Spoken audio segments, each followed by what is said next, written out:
नमस्कार, आप देख रहे हैं प्राइम न्यूज धरनी हिंदी, जहां आपको मिलती हैं देश, दुनिया, राजनीति, खेल और मनोरंजन से जुड़ी हर बड़ी खबर सबसे पहले और पूरी सच्चाई के साथ। शुरुआत करते हैं आज की बड़ी खबरों से। महाराष्ट्र चुनाव में 39 लाख नए वोटर, राहुल गांधी का बड़ा आरोप, फडणवीस ने दिया करारा जवाब। कांग्रेस सांसद राहुल गांधी ने महाराष्ट्र में चुनावी अनियमितताओं का आरोप लगाते हुए दावा किया कि सिर्फ 5 महीनों में 39 लाख नए वोटर जोड़े गए, जो हिमाचल प्रदेश के कुल मतदाताओं के बराबर हैं। वहीं मुख्यमंत्री देवेंद्र फडणवीस ने इन आरोपों को खारिज करते हुए इसे राहुल गांधी की पराजय से बचने की कोशिश करार दिया।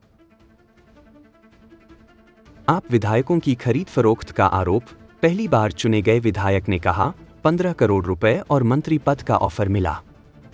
आम आदमी पार्टी के विधायक मुकेश अहलावत ने दावा किया कि उन्हें बीजेपी से फोन कॉल आया, जिसमें 15 करोड़ रुपए और मंत्री पद का ऑफर देकर पार्टी बदलने का प्रस्ताव दिया गया। अरविंद केजरीवाल और सीएम आतिशी ने इसे आपको तोड़ने की साजिश बताया, जबकि बीजेपी ने इन आरोपों को सिरे से खारिज कर दिया। सोनू सूद पर गिरफ्तारी वारंट की खबरें, अभिनेता बोले, बेबुनियाद आरोप, सच्चाई जल्द सामने आएगी। अभिनेता सोनू सूद ने अपने खिलाफ गिरफ्तारी वारंट की खबरों को सनसनीखेज और बेबुनियाद बताते हुए कहा कि वह एक मामले में गवाह के रूप में बुलाए गए हैं, जिसका उनसे कोई लेना देना नहीं है। उन्होंने साफ किया कि 10 फरवरी को वह अपना बयान देंगे और कानूनी कार्रवाई करने की भी बात कही।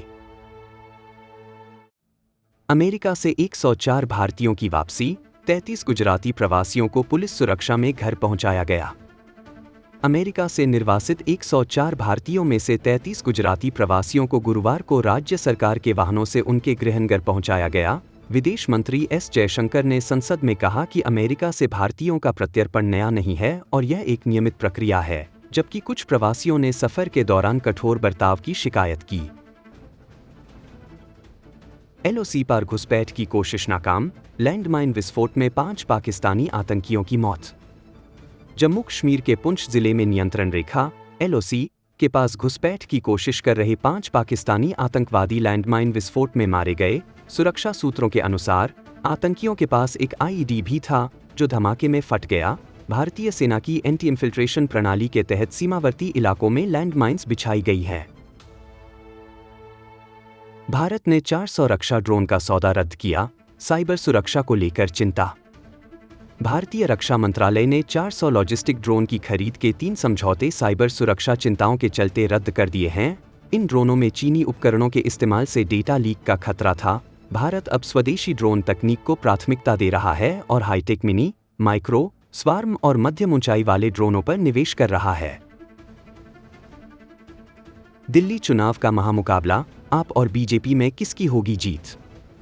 दिल्ली विधानसभा चुनाव के नतीजे शनिवार को घोषित होंगे, जिसमें आप अपनी सत्ता बचाने और बीजेपी 27 साल के सूखे को खत्म करने की कोशिश में है। एग्जिट पोल में बीजेपी को बढ़त मिलने के संकेत हैं, लेकिन क्या अरविंद केजरीवाल की लोकप्रियता या पीएम मोदी की डबल इंजन सरकार की अपील निर्णायक साबित होगी?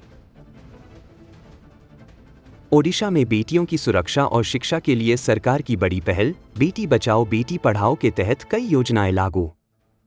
ओडिशा सरकार ने बेटी बचाओ बेटी पढ़ाओ योजना के तहत निर्भया कढ़ी, मोगेल्हा झील, कल्पना अभियान, स्वर्ण कलिका और वीरांगना जैसी योजनाएं लागू की हैं। ये योजनाएं बाल विवाह रोकने, बेटियों को आत्मनिर्भर बनाने, शिक्षा को बढ़ावा देने और आत्मरक्षा के लिए मार्शल आर्ट प्रशिक्षण देने पर केंद्रित हैं, जिससे हजारों किशोरियों को सशक्त बनाया जा सके। ओडिशा के संबलपुर में भीषण सड़क हादसा, नवविवाहित जोड़े समेत 5 घायल। ओडिशा के संबलपुर जिले में NH-53 पर एक कार और ट्रक की आमने-सामने टक्कर में नवविवाहित जोड़े समेत 5 लोग घायल हो गए। हादसा तब हुआ जब सुमित मोदी अपनी दुल्हन के साथ देवगढ़ लौट रहे थे। स्थानीय लोगों ने घायलों को अस्पताल पहुंचाया, जबकि ट्रक चालक मौके से फरार हो गया। पुलिस ने जांच शुरू कर दी है। ओडिशा की 18 लाख महिलाओं को कल मिलेगा सुभद्रा योजना का लाभ, डिप्टी सीएम का ऐलान। ओडिशा सरकार के सुभद्रा योजना के चौथे चरण में शनिवार को 18 लाख से अधिक महिलाओं के बैंक खातों में 5,000 रुपए की पहली किस्त जमा की जाएगी। डिप्टी सीएम प्रभाती परिडा ने बताया कि यह योजना महिलाओं को आर्थिक रूप से सशक्त बनाने के उद्देश्य से शुरू की गई है और सभी पात्र लाभार्थियों को इसका लाभ सुनिश्चित किया जाएगा। ओडिशा में करोड़पति वाटरशेड अधिकारी और 4 सहयोगी गिरफ्तार, करोड़ों की अवैध संपत्ति जब्त। ओडिशा सतर्कता विभाग ने मलकानगिरी के watershed deputy director Shantanu Mahapatra और उनके 4 सहयोगियों को सरकारी धन की हेराफेरी के आरोप में गिरफ्तार किया। छापेमारी में 2 करोड़ नकद, 91 लाख की बैंक जमा राशि, 4 कीमती प्लॉट, बहुमंजिला इमारत और 422 ग्राम सोना बरामद हुआ। आरोपियों पर रिकॉर्ड में हेरफेर कर श्रमिकों के खातों में पैसा ट्रांसफर कर उसे गबन करने का आरोप है। ओडिशा के सीएम मोहन मांझी आज करेंगे अहम कैबिनेट बैठक, बजट 2025 से 26 को मिलेगी मंजूरी। ओडिशा के मुख्यमंत्री मोहन मांझी आज दोपहर लोक सेवा भवन में राज्य कैबिनेट की महत्वपूर्ण बैठक की अध्यक्षता करेंगे। बैठक में 17 फरवरी को पेश होने वाले 2025 से 26 के बजट को मंजूरी मिलने की संभावना है, जिसका आकार 2.75 लाख करोड़ रुपए तक पहुंच सकता है। सरकार ग्रामीण अर्थव्यवस्था और रोजगार सृजन पर खास फोकस कर रही है, जिसके तहत 40,000 नई भर्तियां की जाएंगी। ओडिशा में पुलिस पर 3rd डिग्री का आरोप, महिला ने कहा पति को बेरहमी से पीटा। ओडिशा के भद्रक जिले में एक महिला ने पुलिस पर उसके पति को हिरासत में लेकर बर्बर तरीके से पीटने का गंभीर आरोप लगाया है। नशे की हालत में झगड़ा कर रहे व्यक्ति को रोकने पर उसने महिला कांस्टेबल पर हमला करने की कोशिश की, जिसके बाद पुलिस ने उसे हिरासत में लिया।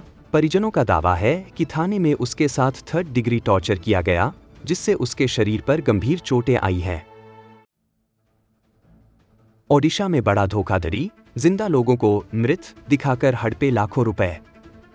ओडिशा के नवरंगपुर जिले में 101 फर्जी मृत्यु प्रमाण पत्र बनाकर सरकारी सहायता राशि हड़पने का मामला सामने आया है। दलालों ने जीवित लोगों को मृत घोषित कर उनके नाम पर आवेदन किए और सरकारी मुआवजा निकाल लिया।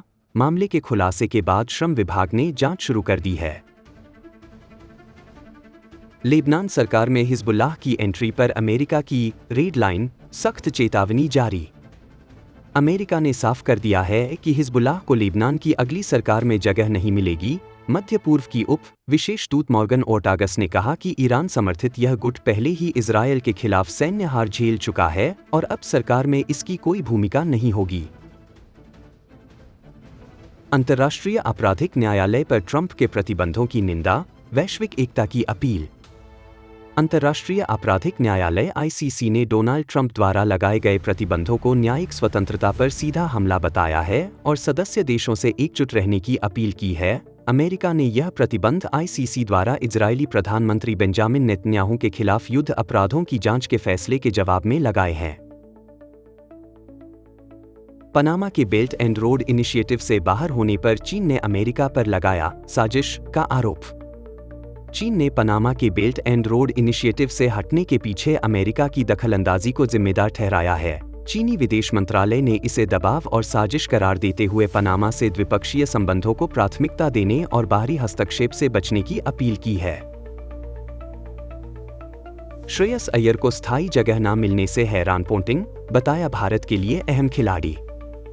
ऑस्ट्रेलियाई दिग्गज रिकी पोंटिंग ने हैरानी जताई कि शानदार फॉर्म और स्पिन खेलने की कुशलता के बावजूद श्रेयस अय्यर को भारत की वनडे टीम में स्थायी स्थान नहीं मिला। उन्होंने कहा कि अय्यर की क्षमता उन्हें चैंपियंस ट्रॉफी में भारत के लिए महत्वपूर्ण खिलाड़ी बना सकती है।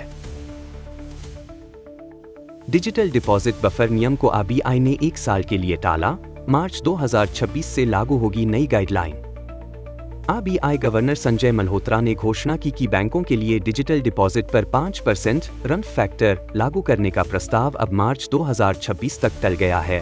उन्होंने कहा कि बैंकों पर प्रभाव का दोबारा आकलन किया जा रहा है ताकि नई नीति से किसी तरह की वित्तीय बाधा न हो। स्पेस लॉन्च का ऐतिहासिक रिकॉर्ड टूटा, लेकिन 5वीं उड़ान रद्द। अंतरिक्ष में 24 घंटे में 5 रॉकेट लॉन्च का सपना उस वक्त टूट गया जब रॉकेट लैब ने संभावित टकराव के कारण अपनी उड़ान रद्द कर दी। हालांकि स्पेसएक्स, ब्लू ओरिजिन और रोसकॉस्मॉस की 4 सफल लॉन्चिंग ने अगस्त 2024 के रिकॉर्ड की बराबरी कर ली।